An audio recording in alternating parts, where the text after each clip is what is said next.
Yo, how's everybody doing today? It's your boy, and today I'm going to be taking a look at the Transformers masterpiece, Blackout.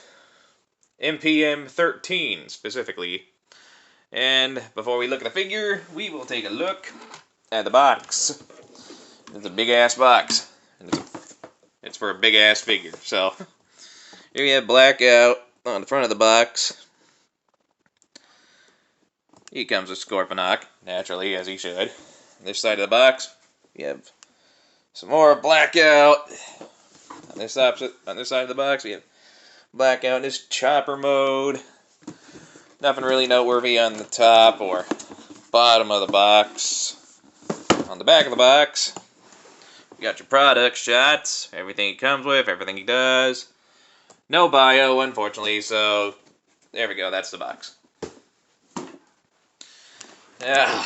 Here we have the figure in his helicopter mode. I do not recall the exact type of helicopter, but it is some kind of big-ass attack helicopter, and yeah, he is huge. Like, he's eating up a lot of my little table space. I need to get a better setup for recording. And he does look like he did in the first Transformers movie. Now, I used to have the Studio Series Blackout. I sold it a little while back, but one of the main flaws that Blackout had was that the underside was like totally open, like you could see most of the robot stuff underneath. Not the case for the Masterpiece series here. As you can see, there are panels covering everything up. There is very little that you can see that gives the idea that this guy turns into a robot. And that's usually the case for the majority of Masterpiece figures, I believe. But just something I thought I would point out. Like, if I had to nitpick anywhere, it's that I think he should have a little more, like, detailing. I'm hoping repro labels, or Toy Hacks will come out with some repro labels for the guy. Because he certainly needs them. As you can see, he's an impressive size. Like, I can barely fit him in the frame completely. That's gonna be the majority of this video, unfortunately. Especially during the transformation. Which I am not looking forward to. Okay. Now, as you can see, the propeller spins freely, as it should. As does this little back propeller, right? As does a little back propeller here. Like I said, keeping this guy completely in frame 24/7 will be a challenge. I cannot promise I'll be able to do it during the transformation. Now, we're gonna...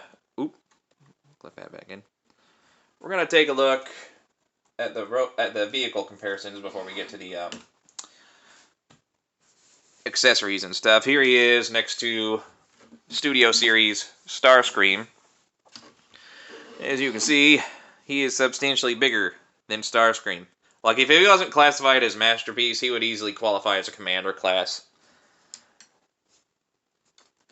Alright, here he is next to the Last Night Barricade. In case you're wondering how they look together.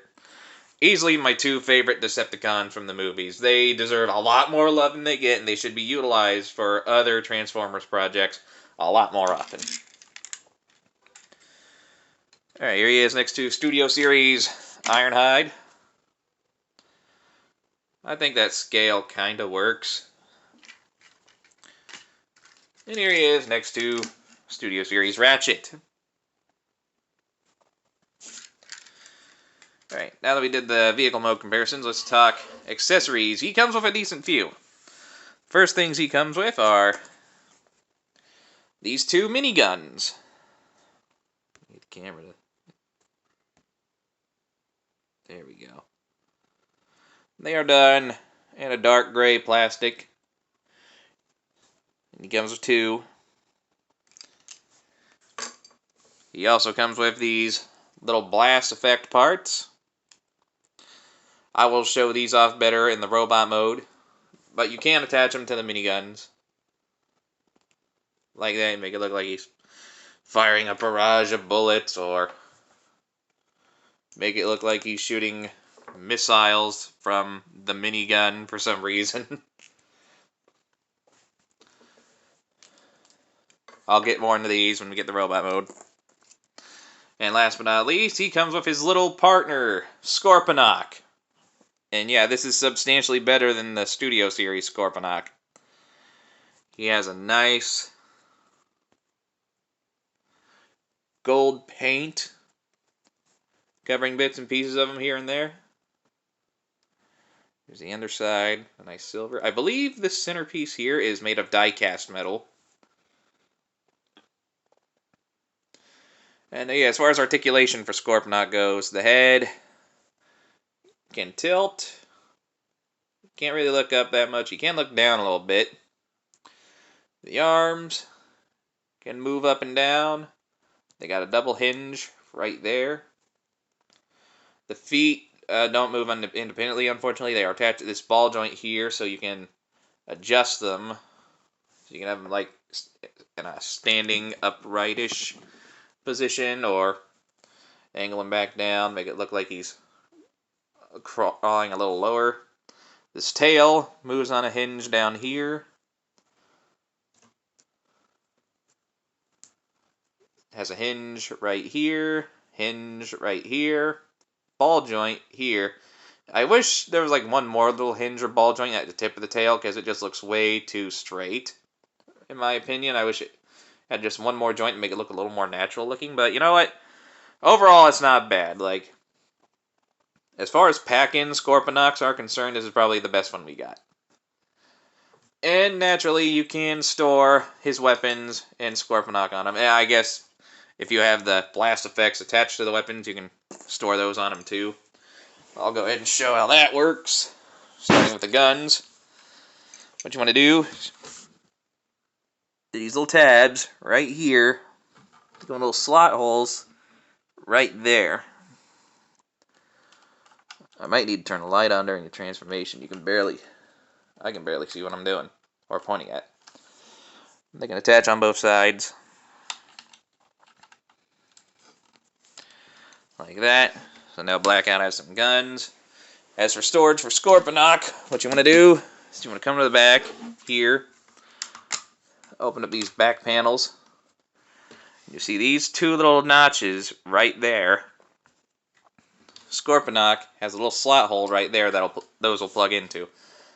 You just want to fold everything up. That little peg there goes in that hole there.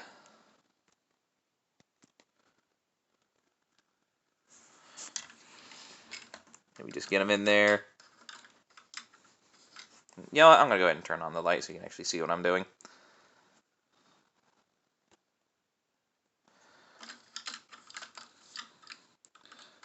Just line everything up. Tap them in. Then you just close it all back up. And there we got Scorponok all stored away inside Blackout. And of course, like I said, if you wanted to, you can totally attach the blast effect parts to the guns and store them that way. Me, I just keep the blast effect parts in their own like little box, and I only ever pull them out for like photos and stuff. So yeah, there's Blackout. Everything's stored on him. Oh, he does have one more accessory. It was already attached. This top bit to the propeller comes off and becomes his spinning arm blade. I will show that off when we get in the robot mode, which we will go ahead and do right now. This transformation is gonna be a bitch. Okay. So, first thing we want to do is I'm going to remove his accessories. Just makes it a little easier. So, take off the guns. Let us remove Scorponok from the back of the chopper.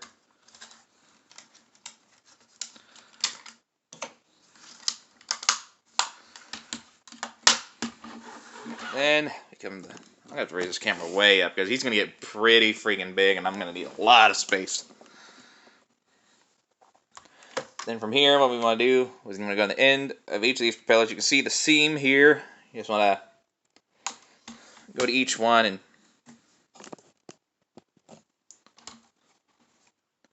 pop it loose. Pop it loose. Sometimes they hold in there kind of securely. Pop it loose. Pop it loose. Pop it loose. And last one, pop it loose. Then we just come in here, pull it. Helps if it's popped loose completely. Come on, there we go. And we just pop that off right there. And there's the final accessory, spinning rotating blade. Now, this is the configuration you want it. Oh, one more thing I should point out. These two blades can fold in, but the rest of them cannot for some reason. I don't know why it's like that, but, you know, whatever. Well, anyway, this is a conversion for the helicopter mode when you tab it into the top of the propeller. For robot mode, you want to take this little bit here, pull it out, rotate it, clip it back in, and there you go. That's a conversion for robot mode. It spins a lot more freely now for some reason. Now, I'm just going to move this stuff down. Okay. Now, the hardest part about this transformation are these freaking propeller blades. Like, they're made of soft plastic, so you don't have to worry about them, like, breaking. But they do get in the way a lot. So, what you want to do is, you want to find the separation point. Oh, there it is. And just fold them up, just like he did in the movie. Now, the easiest way to do this is try to keep them angled forward like that, because you want to start with the back. Start untabbing everything. Most everything's held together with tabs and pegs. I'm not going to go into too much detail because it's going to take me a while just to get through the transformation with the guy. I'm probably going to have to take him off screen a bunch of times or correct myself a bunch of times or things won't be in frame a bunch of times. So I hope you're not relying on me too much to figure out how to transform this guy. I'm just gonna show and try to keep him in frame best I can, because otherwise this transformation sequence will take way too long. But the majority of what you're doing is just unpegging things and moving things out of the way.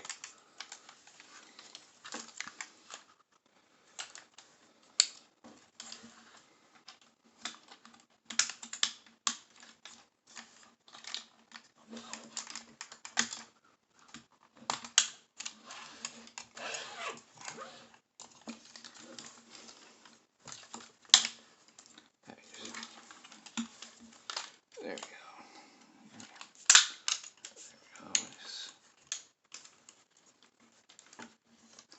So those were, yeah. Again, this propellers like to get in the way, so these were like that. You want to fold them down like that. You want to take this part here. Actually, I'm going to take this whole leg assembly and try to bring it down like that.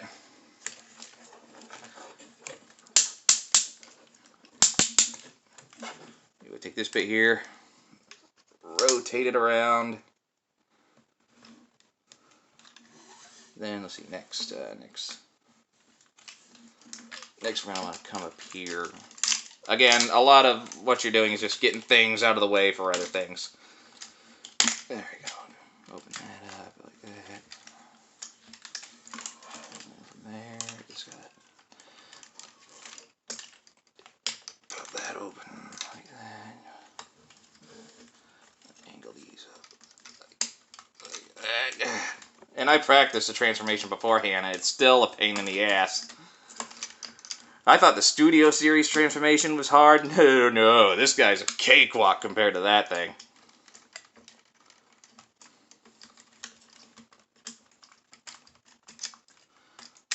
Okay, so now that we got that cleared out, what you want to do is...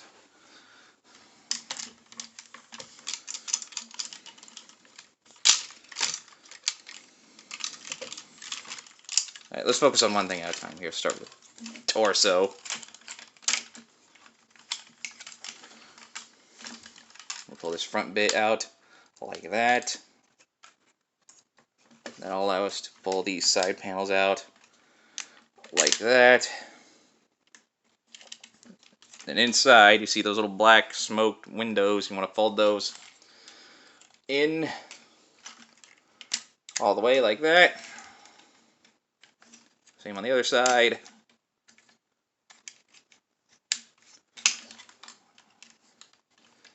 And from here, what you want to do is you want to take this part, fold it down like that, and bring that panel up. Just click it down like that, then bring it all the rest of the way. Bring it all the rest of the way in. like that. We take these panels, we can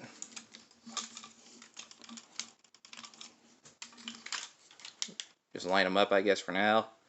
One thing I should note here, that little Decepticon logo was not on him before him. That's just a sticker I stuck there. He did not have a Decepticon logo on him for some reason.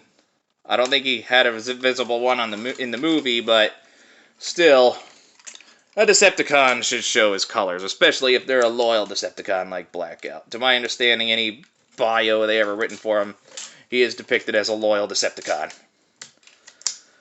And that little clip there, going in that hole right there, provided you got everything lined up correctly. Should clip in. There we go. Okay. Now we're going to focus on the feet because I'm tired of wrestling with the feet. Split them apart. Then from here,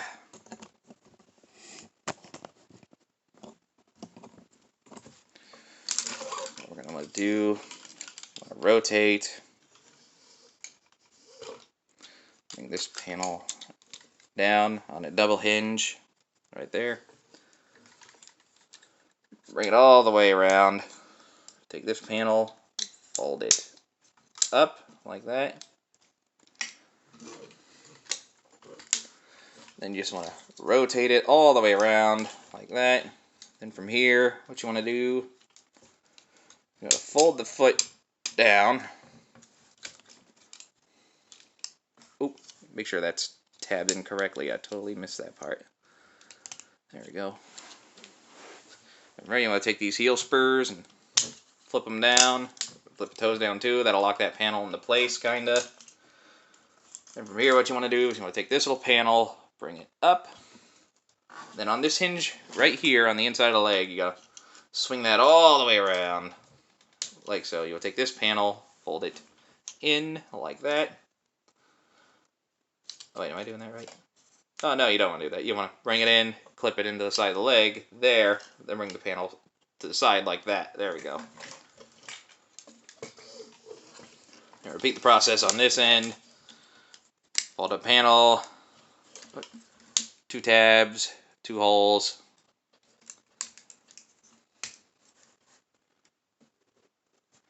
Take this panel, fold it up, rotate this whole assembly, pull the foot down, heel spurs, toes. One more little bit I forgot over here. You'll take the landing gear, fold it in. Oh, one thing I forgot to point out in the vehicle mode, the landing gear wheels do rotate, which is a neat little feature. Alright, now from here, you take this little panel, fold it up, rotate this whole assembly around, bring it up, tap it in, take this panel, just lay it flush. And there we got the legs kind of done. Just want to bring these panels forward and up on both sides, and you would take these chicken leg joints, bend them forward and back a little bit.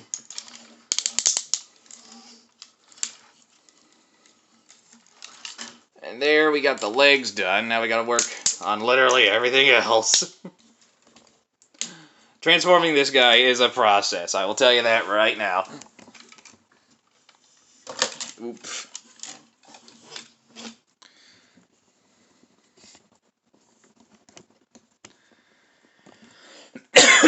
Alright, now from here, what we want to do, we want to take this. Actually, let's work on the arms next. What we want to do is take this, damn it, bring that out of the way, take this whole assembly, swing it down,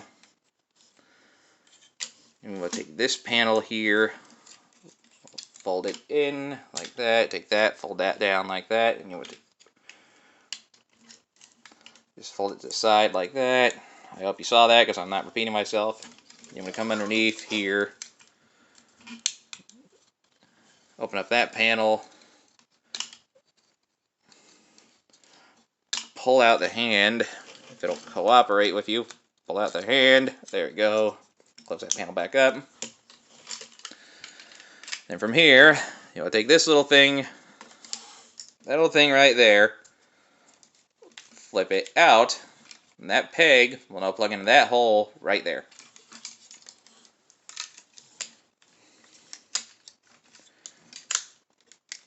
There we go. That should lock everything up. You want to take this panel here, fold it down, that'll just tab into that hole right there. Then you want to rotate it so that the star decal is facing out. Rotate the wrist. Open up the hand a little bit. And there we go. That's, oh. Then you want to take this bit here. Bring it in. On that double hinge there and just click it into place. Just like that.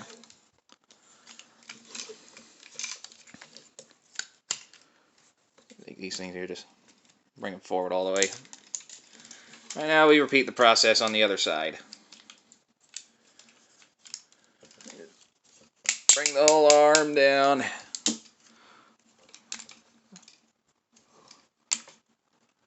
Fold panels in and down. Close them up. Close them up. Open them up. Flip out the hand. Close it up again. Rotate it so star is facing out. Rotate hand. Come up here. Flip out the peg. Peg. Hole. And there we go. Yeah, we got most everything done. Now we just got to deal with this whole ass backpack. It's probably the most difficult part on this thing, because... Oop, there we go. Because everything has to be lined up so damn perfectly. I might end up having to do it off screen. So, first thing you want to do is you want to take these bits here. They're out like that. You want to fold them in, flip them down like that. Kind of fills in his back a little bit. Come in, come down like that. And from here, I gotta raise the damn camera. I can't even tell if I got everything in frame or not. Take this assembly here. On the inside, you'll notice it's like on a hinge, sort of. You just want to try to bring it up as high as you can. Then you just want to take this back assembly here, bring it, take this back assembly here, rotate it around, well, helps if it's straight, rotate it around, then bring it up on that hinge, like so. Take these panels, fold them up like that. Oh, there we go, like that. Oh my god.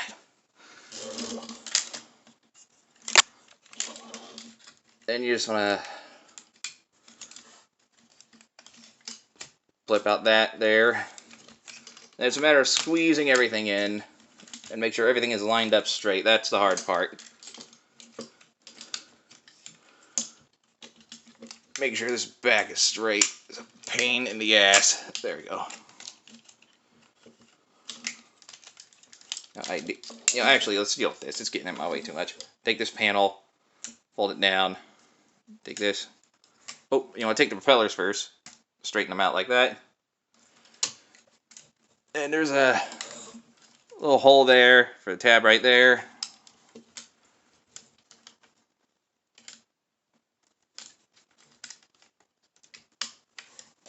Then, hold on, what am I doing wrong?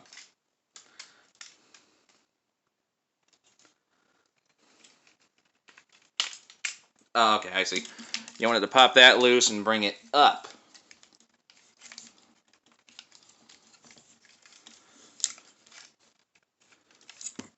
And it looks like there are... Yeah, there's a hole for that peg there. There we go. And then we bring up this rear propeller. It goes against his back like that. There we go. Again, these propellers like to get in the way. That's part of what makes this transformation difficult.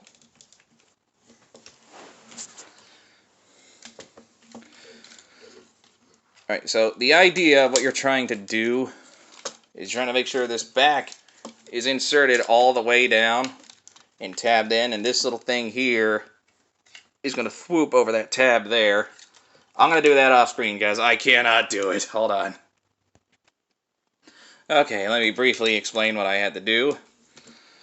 I had to make sure that these shoulder panels here were angled like that, so I could push the back all the way in and line up all the tabs here along the back correctly so they would clip into place. It's a bit of a process, and you got to make sure that part is also swooped into the peg into his waist, back of those waists there. It is a process, and I could not do it on camera, so I apologize for that. But, you know, there are better reviewers out there who probably did a better job of explaining it, so feel free to watch their videos. Okay, we're just about done. All we gotta do now is we gotta take these shoulder pads here, bring them up on their hinges accordingly, tab them into place.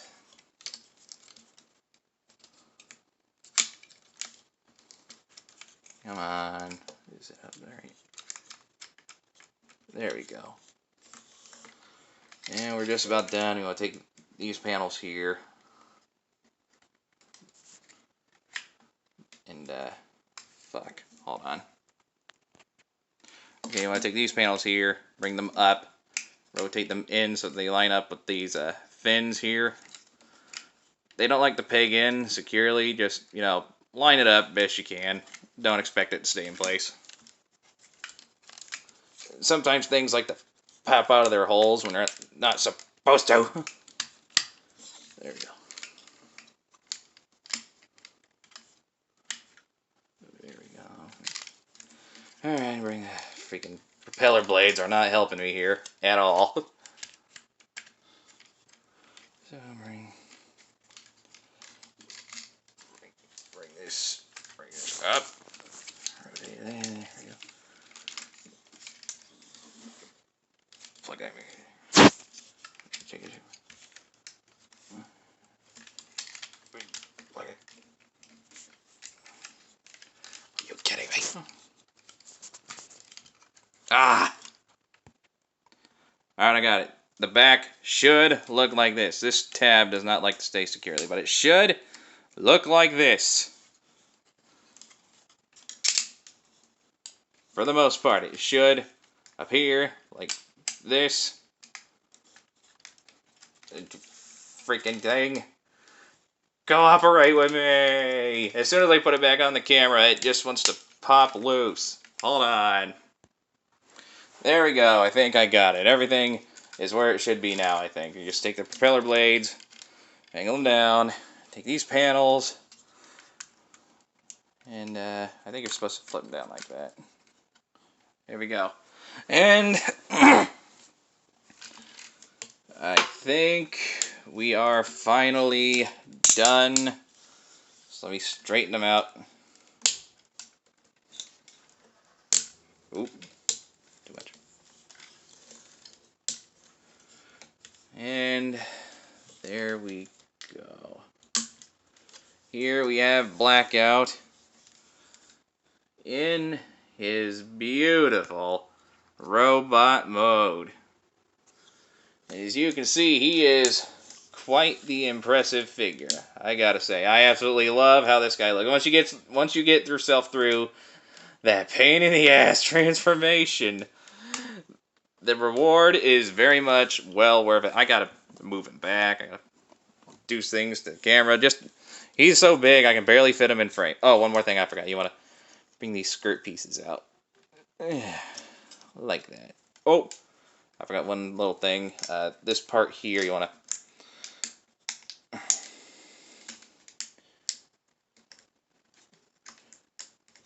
Damn it. The middle piece of the skirt, there we go. Folds in like that. And there we go. Now we're officially done. Robot mode is just god tier. Like, this is easily the best mainline Blackout figure we have ever gotten. Well, if you count Masterpiece's mainline.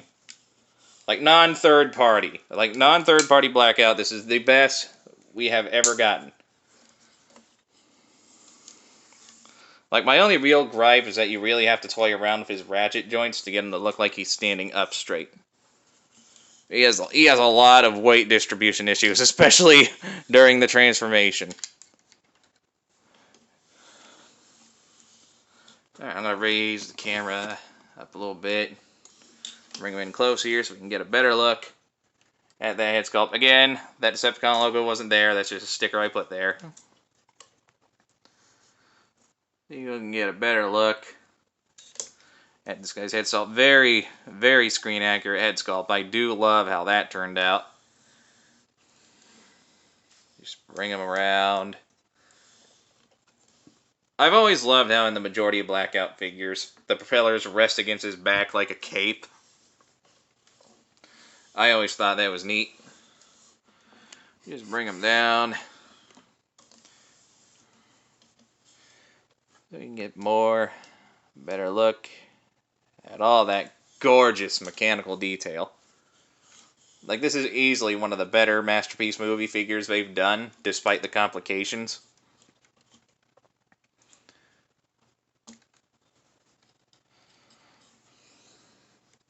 And one more little rotation down by his legs. Blackout had a chicken leg design, so, yeah, that's normal. But you can angle them, you can position them however you want. Like, if you want to give them a little more height, you totally can. These panels can adjust accordingly to however you feel like they need to be.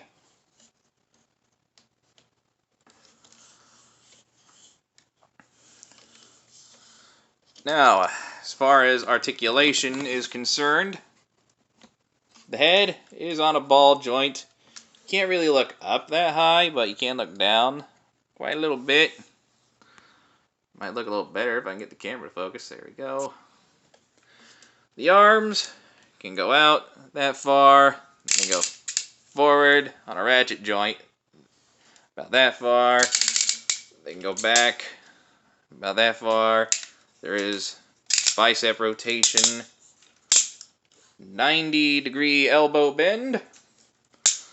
And unlike the Studio Series version, this version has fully articulated hands with a rotation, up and down movement, open and close thumb, and each finger can bend independently as well.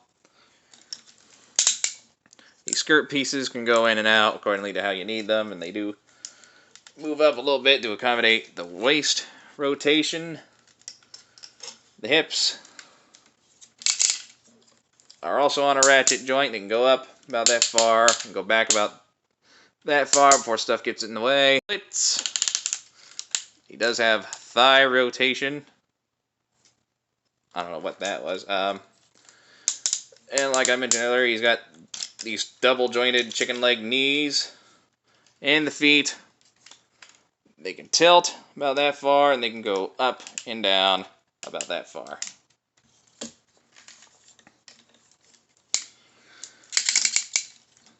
So that pretty much covers Blackout posability.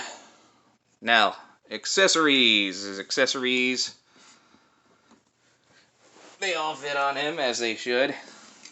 If you want to, you can totally put both of the guns on either arm. I'm just going to do it on this arm because I like to have this arm clear for his rotating arm blade. And they just tab in these little holes right here. Like that. You just take the arm blade, and there is a hole on either hand. You can just plug it into like that. And now he has this spinny arm blade of death, which looks really cool.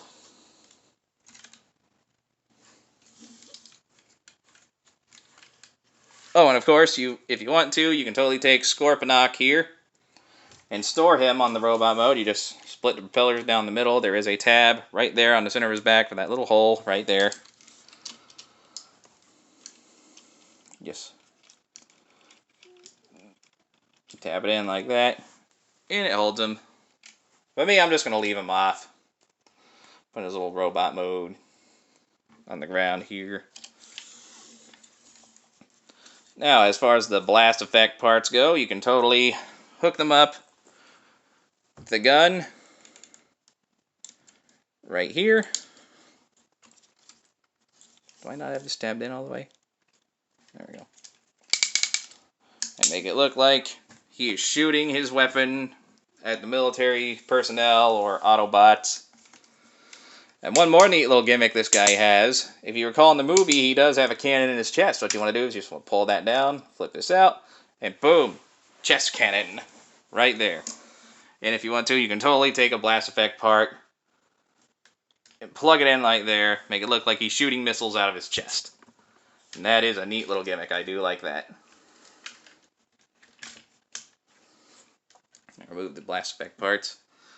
Alright, this video is almost done.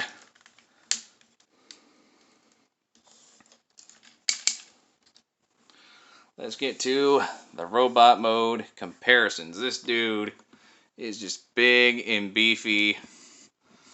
And I've got to lower the camera quite a bit. Here he is next to Starscream.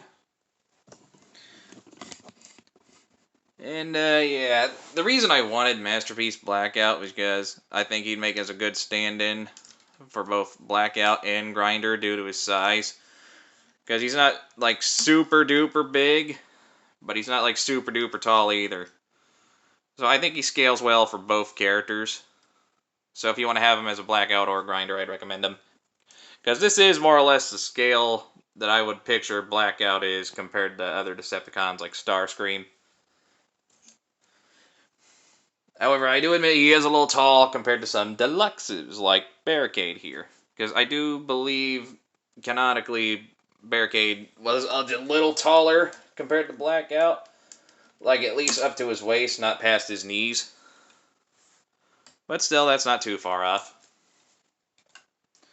Here he is next to Studio Series Ratchet.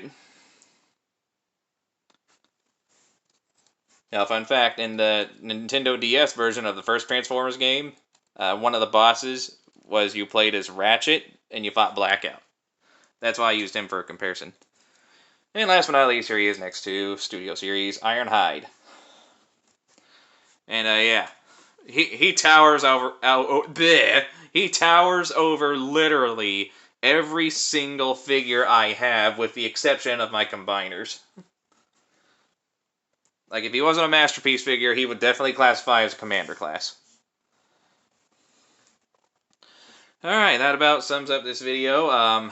As he stands, if we're talking foot to the top of the thing above his head here, he stands at about 11 inches, so not far from a foot.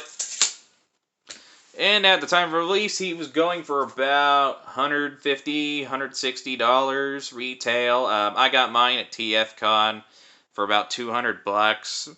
Online, you'll find them between $160 and $200 after shipping, so yeah, that's not too far off. Now, do I think he's worth that price, and would I recommend getting him? Well, he is a Masterpiece figure, so, and given the quality, yeah, I'd say he's worth the price. He's definitely, like, I wouldn't pay $200 like I did. I just did it because it was conveniently right there, and I didn't have to wait for him to get to me. But, if you are patient enough, I'd say get him for less than $200. He is well worth the price. He's a high-quality figure, and despite the complications with the transformation, he is actually a lot of fun to handle once you get everything connected, plus, you know, your little Scorponok. So yeah, this has been the Transformers Masterpiece MPM-13 Blackout. If you enjoyed this review, hit that like button, leave a nice comment, enjoy the rest of your day, and I'll catch you all in the next review. Bye-bye.